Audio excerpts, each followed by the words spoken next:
سلام و درودی به پایان با کل مخلصان برنامه در شبکه‌های اجتماعی. فردوس خورسند تاپ خبرهای ورزشی را میگوید. سر میکنیم.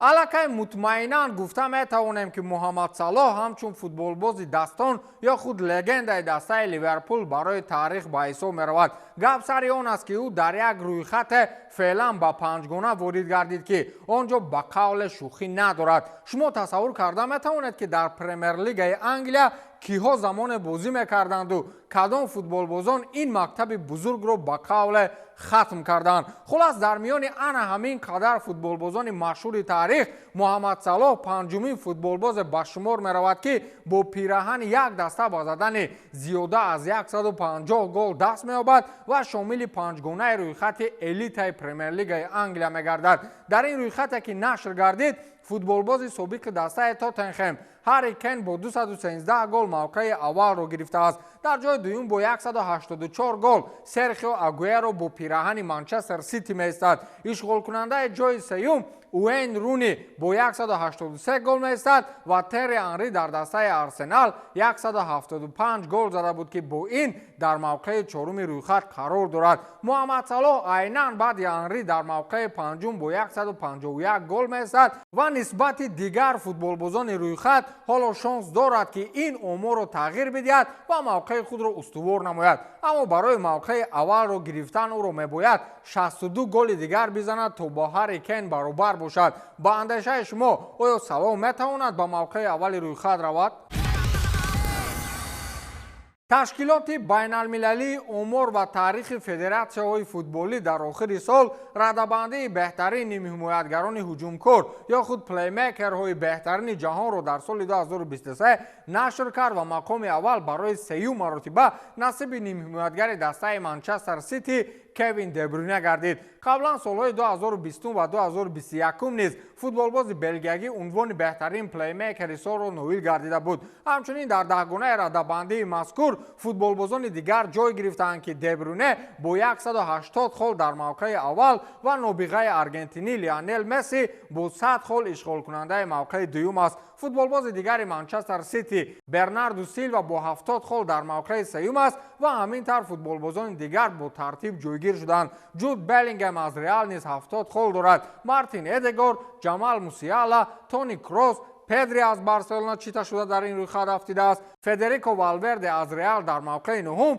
و برونو فرناندش نیز از منچستر یونایتد موقع دهم را اشغال نموده است. لیونل مسی سال گذشته با دسته‌های اروپایی نالازم همان در موقع‌های افتخاری و از زورهای حاضره بالا می‌ایستد. باوری دارم اسم او را بعد جنبست کریر هم در رویخط بهترین ها و نامزدهای توپ طلایی می‌نویسند.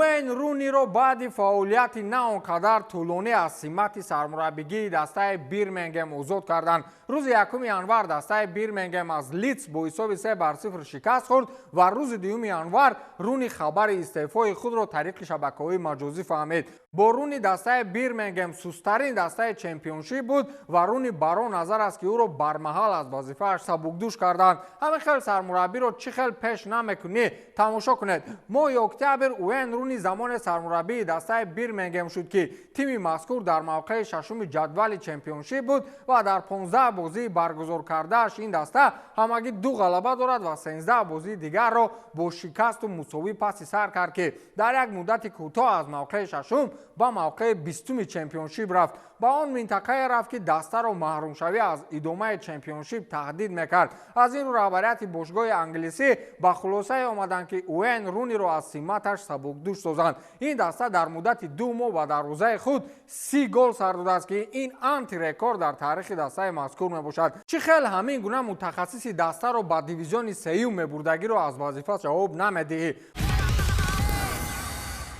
ناصر الخلافی در هواپیمایی که روز 5 ایول برای معرفی انریک آمده بود از پلیس پاریس پنهان شد. آنها می‌خواستند رئیس PSG را در پرونده ربودن صاحبکار بازپرسی کنند. این را پایگاه خبری مدیاپارت رسانه‌ای کرد. طور 11 موندیال با استناد به مدیاپارت خبر می‌دهد روز 5 ایول پرزیدنت PSG می‌خواست در مراسم معرفی لوئیس انریکه سرمربی نو دسته شرکت نماید، اما پلیس او را در پاریژ انتظار بود و قصد داشت که صاحبکار قطر را در مصاحبه بازپرسی کند. پرونده ربوده شدن صاحبکار فرانسوی الجزایری طیب بن عبدالرحمن که در این قضیه پرزیدنت PSG نیز همراه بود، برای راه ندادن به مقاومت با پلیس الخلافی تصمیم گرفت که از هواپیما نفراید. در همین حال شخصان خیلی بانفوذ از قطر با پلیس آشکارا تهدید کردند و اینچنین با کاترین کالونا وزیر کارهای خارجه فرانسه و جرالد درمانین وزیر کارهای داخلی فرانسه زنگ زدند.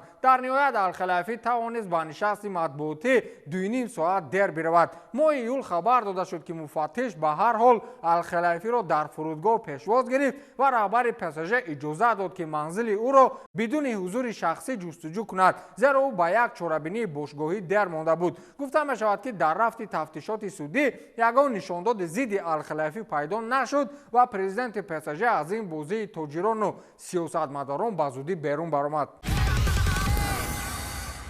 سابق نیمه حمایتگر منتخب تا 17 ساله انگولا هنگام بازی با دوستانش از عالم درگذشت. در سن 21 سالگی نیمه حمایتگر مرکزی پدرو بانگا که در تیم جوانان ماریتیموی پرتغالیا بازی میکرد در انگولا رشته عمرش به آخر رسید. بانگا برای تعطیل به وطنش رفت و در آنجا تنها با دوستان فوتبال بازی میکرد. هنگام بازی او از هوش رفت و دلش از کار ماند. طبیبان کوشش کردند که بانگا را به هوش آورند، اما الکی دیر شده بود. بانگا در حیات تیم ملی انگولا U17 در چمپیونات آفریقا و جام جهانی 2019 بازی کرده بود. او در موسم گذشته در حیات جوانان ماریتیمو 16 بازی انجام داده است. پیش از ماریتیمو بانگا در آفریقای جنوبی در حیات تیم ماملودی سانداونز بازی میکرد. در همین حادثه ناخوش که بعد از هوش رفتن دیگر بیدار نشد، بانگا جوان با دنیا پدرود گفت و جامعه فوتبالی انگولا به خاطر غورامرگ در همه بازی‌ها ماتم اعلان کردند و الکی در چند بازی دقیقه خاموشی برپا گردید.